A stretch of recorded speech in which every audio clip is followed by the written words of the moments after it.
Mынау қадірі кетті өкіметтің өзінің. Қойдан жуас қазақты бізді оятқан, тыныш жатқан жыланның артын басқан өкімет. Соны ойланыңыздар ағайын. Біз жеңіске жетеміз, әлде биіктен көрінеміз.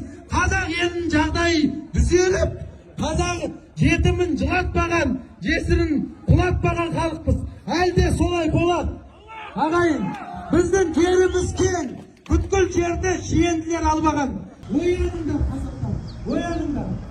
Это было 4 вечера, в 11 ночи, что ли. И все пошли, я пошел. Никто меня не звал. Я просто пришел сюда. Народу было дофига.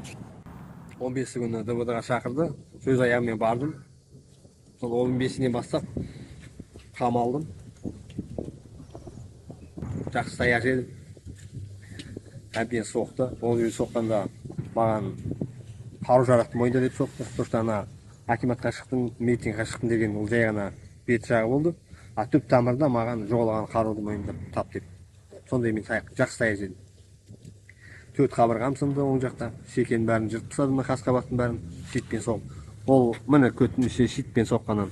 Ол мен именно сол соққан адам тани алмадым. А мен танығаным жаңағы опер Сөккіретов Ержан деген кісі алып барған, сол кісіні танып, сол кісінің арқылы басқаларға шықты. 5 күн ЕБС-те жаттым, одан ДВД-дан түнгі сағат 9:30-да келіп тастады. 5 күн ЕБС-те жаттым. Қалған уақытты мен Талдықорғанның СИЗОсында жаттым, февральдың аяғына дейін. Сондан айналып келгенде 7 ай сотталдым. Домашний үй қамақта жаттым, СИЗОдан шығып, мен денсаулық бойынша шықтым СИЗОға. Өйткені мен жаңағы қабырғаммен дем ала алмадым, басымнан әбден таяқ жедім, сотрясение алдым. Әлімге дейін басымда гематомалар. 6 ай сайын маған қаралу керек. Ол маған ешқандай өкіметтен өзінен көмек бөлінбейді. Өз ақшама өзім қаралып жатырмын. 6 ай сайын маған қаралып тұр, өйткені жаңағы жақсы соққыдан басымда гематомалар қалып қалған. Үйінің 7-сіне дейін сот болды. Сотта 4 жыл условный алып шықтым. Жақсы болған жоқ, әрине. Қазір мен мысалы жұмыс бағымда жүрген жерінде шығып жатыр. Справка жұмыста алсам бәрі сотталған деп шығады. Өкіметтің жұмысына алынбайды бізді. Қазір жеке жұмыста жүрмін, жеке меншік фирмада шопыр болды. Бір камерада 12 адам жатты. Ішінде жас балалар болды. Енді өз еркімен барған балалар, ол жерде ешқандай бала өкінген жоқ, мен не үшін шықтым деп. Олардың өкінгені просто шындықты айтқан үшін соншама таяқ жейміз деп ешкім ойлаған жоқ. Өтікпенде басылғандар бар, инеменде тығылғандар бар, тістері сындырғандар бар, плоскостын жұлбағандар да бар. Жақсы таяқ жеді. Қаңтардан кейін ешқандай ішінде өзгеріс болған жоқ. Өзгеріс енді бәрі сол алпы, әлі ешқандай өзгеріс жоқ. Қаңтарда енді өзгеріс, мен денсаулығым 90 болса 70-80% денсаулықтан айырылып қалдым.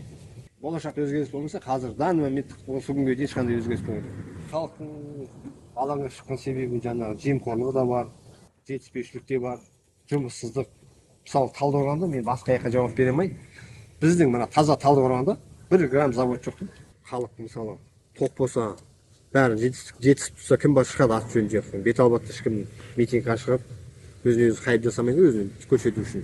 Адам ашынған халық шығады. Жай халық тыныш тұрса, бәрі жетістік тұрса, ол не үшін шығады, не үшін площадьқа шығады, не үшін митингқа шығады, не үшін халыққа қарсы, өкіметке қарсы шығады. Бәрі жетістікте болса шықпайды ғой. Енді мына қаңтардан кейін жетістіктер болады деп ойлаймын. Айтылып жатқан сөз бар ғой. Бәрі жақсы болады.